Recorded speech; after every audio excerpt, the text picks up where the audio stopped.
professor Ricardo, queria saudar vocês, nossos alunos do curso de Física da Universidade Federal dos Vales do Jequitinhonha e Mucuri, começando a nossa disciplina aí de metodologia e prática de ensino de Física 1, né? Hoje a gente vai começar a nossa primeira aula sobre a epistemologia e filosofia da ciência, tá?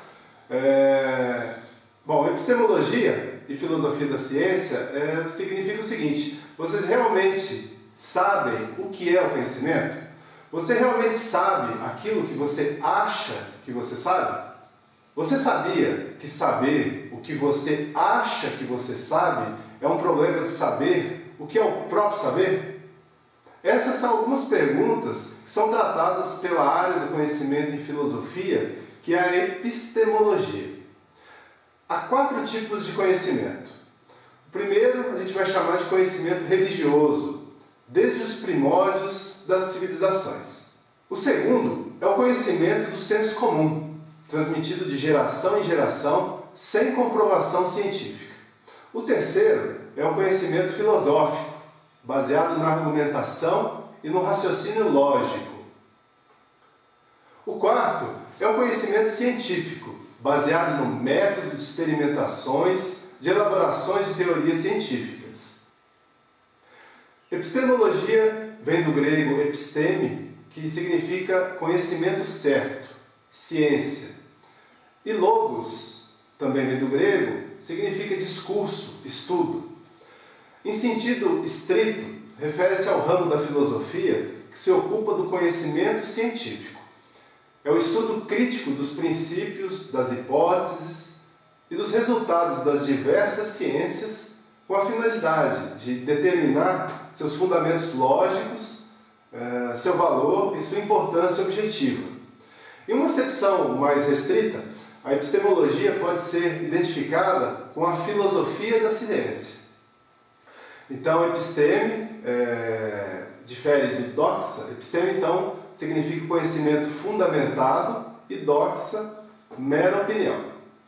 A epistemologia busca distinguir a ciência verdadeira da pseudociência, ciência falsa, né? A epistemologia equivale à gnosiologia, que do grego gnosis significa ação de conhecer, ou teoria do conhecimento. A disciplina que se ocupa do estudo do conhecimento humano geral, né? Então, do latim ciência significa conhecimento. O conhecimento estrito é um conhecimento sistemático, seguro, sólido e bem fundamentado a respeito dos fenômenos do mundo. Trata-se do que os gregos chamam de episteme, né? Um conhecimento que não é só o conhecimento do senso comum. Os objetivos da ciência. Então, os objetivos da ciência são os seguintes: tornar o mundo conhecido, prever situações, exercer o controle sobre a natureza. Essa visão, gente, ganhou bastante ênfase na ciência moderna, principalmente depois do positivismo, que o homem, então, quer dominar a natureza pela compreensão e não pelo uso da força. E o método científico, o que é? Então, o método científico vem de método, né? Meta, que significa através, e odos significa caminho. Então, é o caminho que você vai seguir, né, para chegar a um conhecimento. Os procedimentos que orientam esse modo de conduzir uma investigação científica é o que a gente chama de método científico. Há diversos conjuntos de procedimentos que caracterizam diferentes metodologias. Embora variado, esse método científico tem por base uma estrutura lógica que engloba diversas etapas que devem ser percorridas para a resolução de um problema. No método científico experimental, por exemplo, então, primeiro, enunciar o problema, observando os fatos, expor o problema com clareza, precisão, que não foi explicado ainda pelo conhecimento disponível. Depois, número 2, formular uma hipótese. Hipótese, então, vem de hipo, debaixo, e teses, que significa tese, né? Então, debaixo de uma tese. Tentar propor uma resposta possível, uma proposta que pode ser comprovada e testada. Terceiro, fazer testes experimentais com a hipótese, né? Você encontrou a sua hipótese e você vai fazer testes experimentais com ela. Ver se a solução apresentada resolveu o problema. E, por último, item 4, chegar a uma conclusão.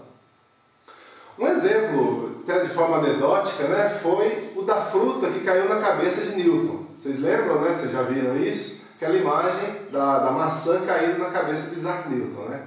Ou seja, o problema então não depende só dos fatos em si, mas da atitude do pesquisador. Além de utilizar o método, os cientistas, depois das investigações, também formulam teorias ou leis, enunciados generalizadores, após a conclusão. Especialmente dentro das ciências naturais, com destaque para a física, né? Nas ciências sociais, o modelo de investigação digamos, é um pouco diferente. Mas observando os fatos da natureza, verifica-se fenômenos regulares, como a sucessão do dia e da noite, as estações do ano, atrações dos corpos em direção ao centro da Terra. Essa regularidade que faz com que observemos os fenômenos semelhantes e vamos classificando segundo as suas características comuns. Ao examinar essas regularidades, a ciência vai procurar chegar a uma conclusão geral para aplicar a fenômenos semelhantes. Nesse sentido, as leis são enunciados generalizadores. Tá? As leis científicas, elas desempenham duas funções básicas. Primeiro, resumem uma grande quantidade de fenômenos regulares e favorecem uma visão global do conjunto, além de possibilitar a previsão de novos fenômenos. As leis costumam fazer parte de uma teoria científica, que especifica a causa ou mecanismo subjacente tido como responsável pela regularidade descrita. Explicar e prever constituem fundamentalmente a função das teorias científicas. As teorias científicas elas são transitórias, né? No entanto, o estudo da história das ciências revela o seguinte, que inúmeras teorias científicas, que por algum tempo reinaram como absolutamente sólidas e corretas, mais tarde foram refutadas e substituídas por outras. Um exemplo que a gente pode dar para vocês é a teoria do geocentrismo. Até a Idade Média acreditava-se que a Terra era o centro do universo. Mas Copérnico, com sua obra A Revolução das Esferas Celestes, ele vai demonstrar que a Terra se movia em torno do seu próprio eixo e ao redor do Sol.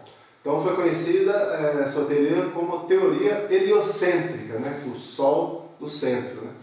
A sua teoria vai refutar o geocentrismo de Ptolomeu, que prevaleceu durante muito tempo. Isso mostra que o conhecimento científico de uma época não é inquestionavelmente certo, coerente, infalível para todo sempre. É como se tivessem certas condições de validade. Pode-se dizer que a ciência é um saber que se sabe precário, mas há um certo consenso também de que ela sempre cumpre sua função enquanto tem êxito no seu propósito de fornecer uma explicação digna de confiança, bem fundamentada e sistemática para numerosos fenômenos. Cada conhecimento vai servindo de instrumento para outros conhecimentos, como se fossem aí tijolinhos, colocados um sobre o outro. Essas e outras discussões vão ser o campo de estudo da epistemologia ou filosofia da ciência. Então, há uma diferença entre epistemologia e filosofia da ciência. Tá? A gente chama de epistemologia, mas a gente muitas vezes confunde com a filosofia da ciência, porque a epistemologia ela é mais ampla. Já a filosofia da ciência é um estudo do método da investigação científica. É uma investigação filosófica sobre a classificação da ciência. Conhecimento verdadeiro, a natureza das teorias científicas e sua eficácia e o papel da ciência. Tá joia, gente? Então a gente vai ficando por aqui hoje. Eu espero aí que a gente tenha dado uma introdução no que significa então a epistemologia ou filosofia da ciência para nós. É o pontapé inicial da nossa disciplina, né? E agradecer a vocês e vamos que vamos, né? Agradecer ao Brasil que está filmando a gente, está colaborando, a Raquel, a equipe aí que está editando. Porque não é fácil, gente, fazer esse trabalho aqui exige muito acerto entre várias as partes aí para levar o melhor para vocês. Tá bom? Então, um forte abraço, até mais.